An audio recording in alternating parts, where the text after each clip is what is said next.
96.3, I am Barb Abney, and I am joined in the studio by my friend Lizzo. Hey, girl. Hi. I'm so glad to see you. I know this is my first time here. It's beautiful. Yeah. So look good at you. You look like a picture of perfection. Well, compared to you, I don't know how. I'm trying to keep up. It has been about a minute. In case you have not met Lizzo, gosh, I'm trying to think when I met you. It was Cause 2011 or 2012, something like that. 2011. A benefit show. I think it was at 2011, Cause. man. Yeah. I miss Cause all the time. Me too. I miss the mac and cheese. You can get I miss that lasagna. It's like mac and cheese with cheese curds in it. The drunken nights, just stumbling home. And and it's a sports bar now. It's just not the same. No. It'll never. I don't like sports. I only like bars. If we can go in and you won't talk about sports, we'll come there tomorrow. Yeah, exactly. You get the macaroni and cheese and lasagna recipes and we'll be there. Exactly. But I met you at a benefit show when you were with Lizzo and the Larva Inc. back then. And Sophia Eris, who I had met on Christoph Crane video shoot. Oh, dang. You met her a long time ago. Yeah, it was a while. Yeah. She was like, I want you to meet my friend. We're in a band together. We're going to put out new music. And I'm like, okay. And she introduced us. Wow. Yeah, it was a long time ago. It was a while ago. And then came The Chalice and Girl Party and a solo record. And now we just got word of a new solo record. Yay. Big Girl, Small World. I'm so excited. Yeah, I know. You've been recording this for a while. Yeah. Well, what happened was... is Lizzo Bangers what I did with Laserbeak and Ryan Olsen, that kind of came out unexpectedly for me. I did it in a way where I was like, I just want to have music of my own, because I have been in groups and girl bands my entire life, and I got into this point where I had a writer's block and I wrote this record. So I didn't know that, Totally Gross wanted to put it out, and then I would just hop immediately on a tour with Harmar Superstar, and then Girl Party had gotten started right as the album came out. So then there was Girl Party, and so during that entire time I was so focused on all of those things, and I was just trying to catch up with myself, but all the while I had still been writing and seeing the vision for the next record. But this year I got the time. Well, like last year around October, like a year ago, I finally just went in and started recording, and I found the vision, and now it's here. So it's like a little baby. What do you want to tell us about it? It was at April Base, right? Justin Vernon's studio. It started with Ryan Olsen again. He and I had been demoing a bunch of stuff. I would go to his house and demo, we had 25 demos and then I went to this Man Bionic because Ryan Olsen had been working on the Police record. I went to Bionic and had this breakthrough moment where I wrote a song called My Skin that's you'll hear on the record. And when I wrote that song, I was like, now I know my mission. I know why I'm here. I know why I have this mouthpiece, and everything else became super, super clear. And from then on, I had taken demos to BJ, but BJ and I just kind of let's do this. We just, we pressed go, and we pressed go. We pressed go. And then we just blasted through it. And then the second phase of it was going to April Base to perfect it. And so we went to April Base and for a month and just went through all the songs and added on to them and added music and musicians. A lot of musicians from Minnesota are on it. And here's the album. But yeah, we did it at April Base. Okay. Very, very, very lucky. Very blessed that Justin let us do that at his house. Now, My Skin, is that the song that you debuted on stage when you were opening for Sleater-Kinney? Yes. At First Ave? Yeah. And everybody was crying. Everybody was crying.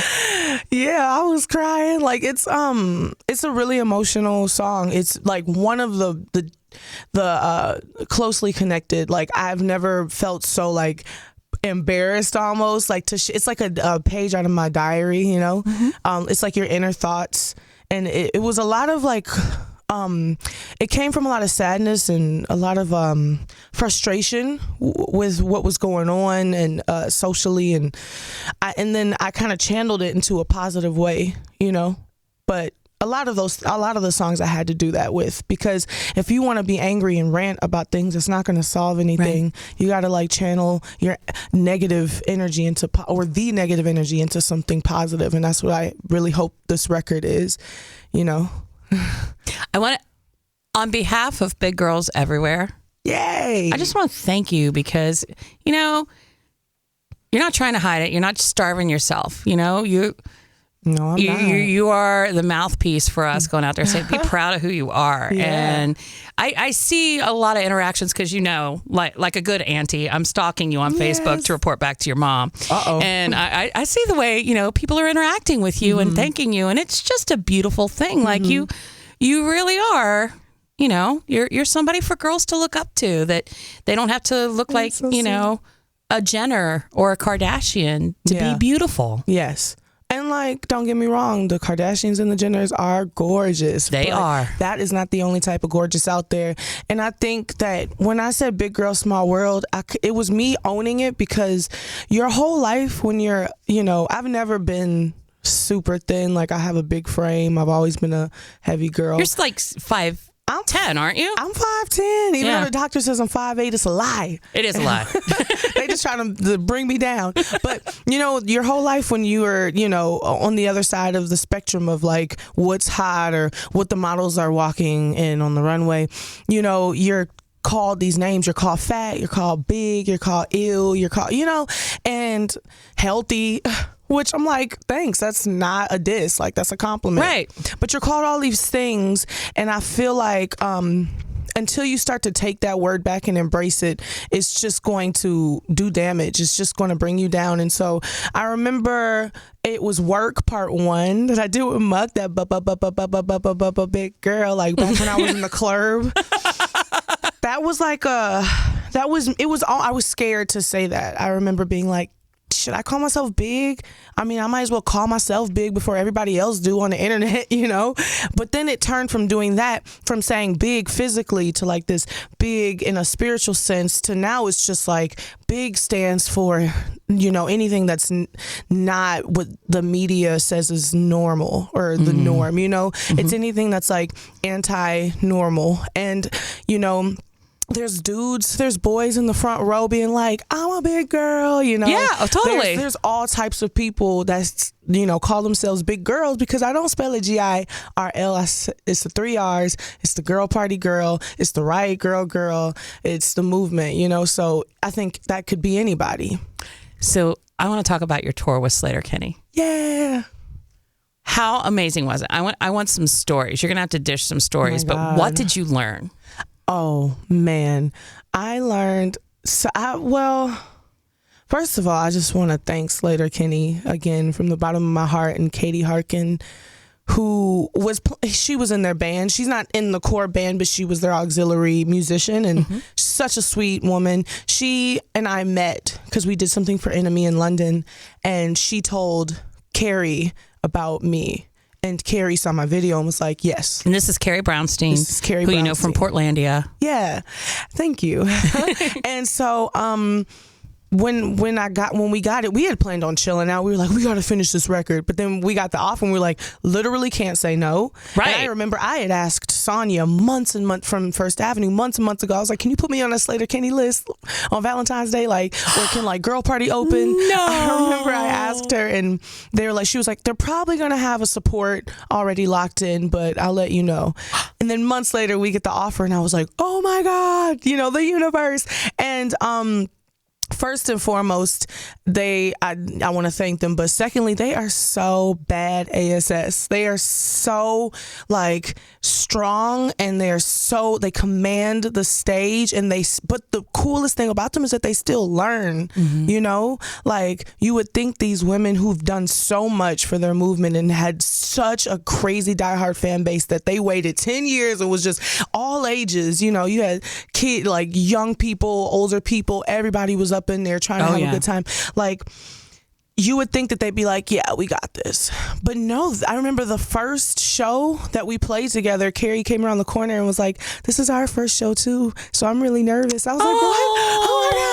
And so we're like, it's a family. We're all going to get better together. And she was like, yeah. And literally like the first night they killed it. But the last night I was just in awe. I was just like staring at them like they were just like musical goddesses. Just they're so amazing. Janet's amazing. Like Corin and Lance Bangs came out, which is Corin's husband, and Glory and her children. Like they were so family oriented and so brilliant. It's my favorite tour of all time. Oh, I'm so glad, because I just the second that I heard about it, I remember when somebody, I don't remember who told me, but I remember finding out about it, and I was like, oh, you're kidding me. I know. And it was just it may have been Sonya, actually. But is there a better venue in this city or in this country than First Avenue? Look, right in the world. I love First Avenue. And I mean, I've been trying to like test out other places. I was like, I played Red Rocks before when I was in Lizzo and the Larva Inc. It was for an event, not like our own show. Right. But the venue is beautiful, but like I've played some places, and First Avenue, there just doesn't get any better than being in a sold out show there and like having the whole audience just like electrify the room. Mm-hmm. It is a conductor for like just straight up electricity. Like I saw D'Angelo there, this couple, when he was here like last month or so. Literally the best show I've ever seen in my entire life. And I think that was 30% due to First Avenue conducting that energy, like, and channeling it and sharing it so rapidly. Mm-hmm. Like something bounces off the walls in there. It's really, really seriously just like purple magic. And you made, it'll go down in infamy because you were the first part of the first band to play. Oh yeah. When First Avenue reopened after getting its new ceiling. That was crazy. I was worried. I was like, man, we went through all of this, and oh well, que sera, sera, and then boom. That was amazing. I wish, yeah. It couldn't have been better, and no. I'm glad that First Avenue bounced back. Thank them and the whole crew. They were hustling. They were like, "We're painting the ceiling. We're bringing in those subs. We're testing it." They were keeping us like informed, right. Like step by step of, making sure that they were going to be able to house our event. And it was fun. I was a little nervous. I kept looking up. But, okay, now that explains something. Yeah, I was like, okay, but I looked up and the ceiling is beautiful. Like it's shining. It's like black diamonds. It's clean. Mm-hmm. It's always good to see it clean. So you've been to Prince's house. Yeah, you've recorded music for Prince. Mm-hmm. Yeah. How often do you pinch yourself and go, "Are you serious? This is happening right now"? Well, in life or with Prince? Both, actually.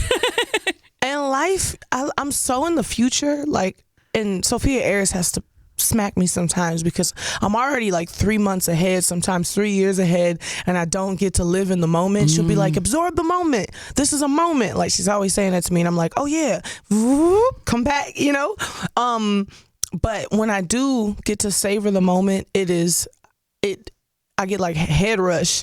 The Prince thing, he's a legend, like, for Christ's sakes. And like, no matter where we went in the world, if you say the P word, somebody got a story. Yep. Somebody's tearing up.